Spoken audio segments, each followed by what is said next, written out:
Hey everybody, this is a special series that I'm going to start today for a project that I'm building for someone. And this project is something I've done before, but this one's going to be a little bit different. I'm taking a scrap Philco Model 84 that I have that's been sitting here for years. When I was working on my original Model 84, which was my first radio, I found another one for like $5, and it was completely destroyed inside. There were no coils. It was wired badly by somebody, and I bought it in case I needed the parts. And I've had it, and it's sitting there, and I said, you know what, I'm going to use this today, and I'm going to use it for something good, and I know someone that could really use a nice little amp. So we're going to build this Fender Champ 5F1. That's the circuits, 5F1. And we're going to make it out of this Philco chassis. So let's just do an overview of what the amp looks like. It's very, very simple. So you'll see that you've got a 5Y3 rectifier tube. You've got a single 6V6 output tube. And you've got a 12AX7 preamp, which is actually split in half. And I'll show you that on the schematic. And you'll see there's really nothing horribly difficult here. Filter caps, there's a 16, an 8, and an 8. You'll see that the volume control is also the power switch. There's two input jacks right here. Let's see, what else can I show you? The speaker jack right here uses a 4-ohm speaker. And I already have all the parts, which is good. I don't have to buy anything. So I've got the 4-ohm output transformer that I'll mount on top of here. I have the transformer itself that'll go on top of here. And very, very simple circuit. Okay? Taking a look at the schematic, just to show you what I was talking about. So here's your AC in. There's your death cap. Of course, we're going to ground that. You've got your 5Y3 rectifier. Comes up here to your electrolytics. And you'll see it comes here to the 12AX7, which is actually split in half, just like that. Here's your 6V6, and then there's your output transformer to your speaker. Very, very simple circuit. Okay, so no magic on this one. Again, it's a 5F1. There's a little bit of differences over the years in the Fender Champ series. So I've taken this chassis and I've cleaned it. Came out really nice, and it's nice and clean. And you'll see here that I've mounted a socket here for the 5Y3. I've used a better socket here for the 6V6. And then I mounted the socket here for the 12AX7. And you'll notice I had to use a piece of sheet metal here and rivet it so I had the right size. Looking underneath, you'll see the old Philco serial number. So there's my 5Y3, there's my 6V6, there's my 12AX7, and I've just dry fitted in a power switch and a fuse holder. And then here I have my volume/power potentiometer right here, just like this. And I'm using this one with a long shaft because it does have to protrude through the cabinet, and I'll have to decide where I'm going to cut it. So let me walk you through just real quickly what's going to go here. So transformer is going to go here. Okay, power comes in right here on this side in the back. So that's a straight shot to the transformer. It'll be really, really easy for me to run my filaments, right? And then I'm going to have my filament wires coming up here, and I'll show you why in a second. I'll probably end up putting a piece of sheet metal on here, or I may leave it. I don't know yet. I haven't decided. I may try to go for a real retro look and put that back in place after everything is installed. I think it would look cool from the back. So I may end up putting this back in. I haven't decided yet, but that's going to be an option. And let me show you the cabinet. Be right back. All right, so here's the cabinet, and you'll see it's a standard Philco Cathedral cabinet. And you'll see what I'm going to do here is where the dial selector came through. I'm going to mount the jewel, right? That's going to be the light, the amp light.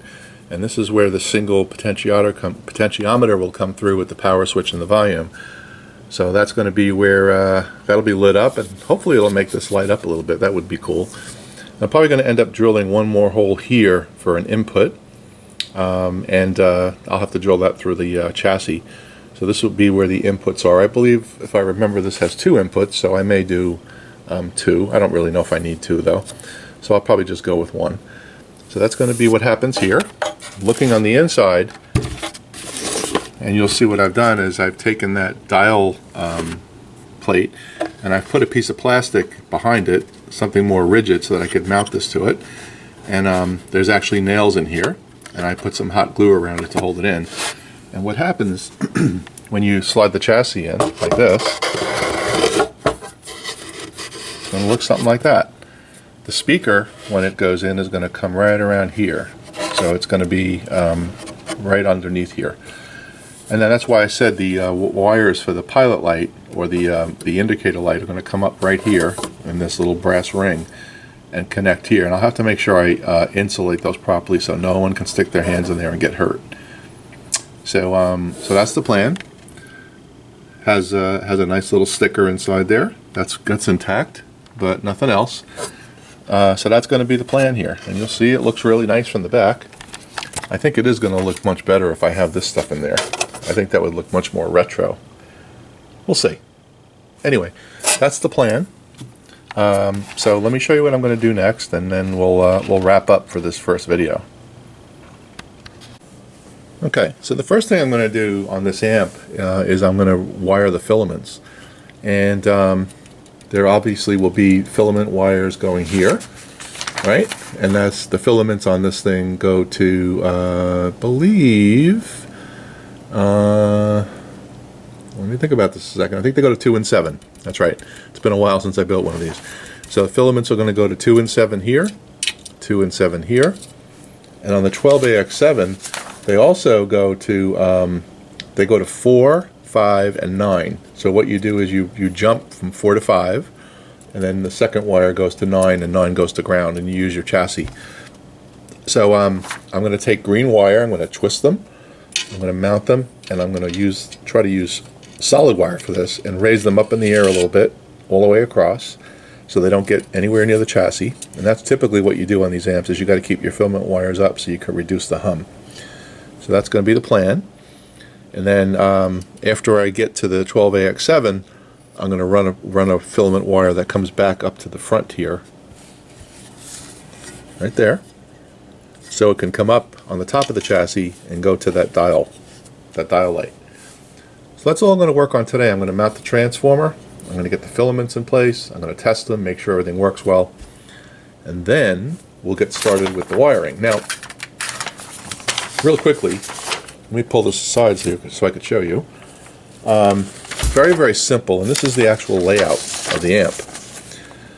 I happen to have one of these turret boards. That's a generic one, and I've modified it to include these 3 in the center that this amp requires. So what I'm going to do is I'm going to wire everything on here, and I'm going to put this piece of insulator board behind it, just like that. I'm going to mount it inside the chassis and stand it off, and that's going to be how I wire the inside. Right? And this thing obviously uses very small caps, so you'll see if you look on the diagram, there's a 16, an 8, and an 8. So my 16 will go right here, my 8 will go here, my other 8 will go right here. This will be pretty easy to wire up. I mean, there's really not much in here at all. There's a 16, an 8, and an 8. There's a 25-25 electrolytic. There's a 0.2, there's another 0.2, and everything else is a bunch of resistors. So you got a 10K, a 22K, a 470, that's your bleed. 220K, 22K, 1.5, 100K, 100K, 68K going to the inputs, and then 1.5 going to ground right off the 12AX7. So pretty simple. This is probably like a one-day project, and I'm gonna build it, and I'll show you where I end up with this one. I'll give you a progress report as we go along. So so that's it for now. So basically what we're doing is we're using spare parts here, and we're making an amp, a nice amp.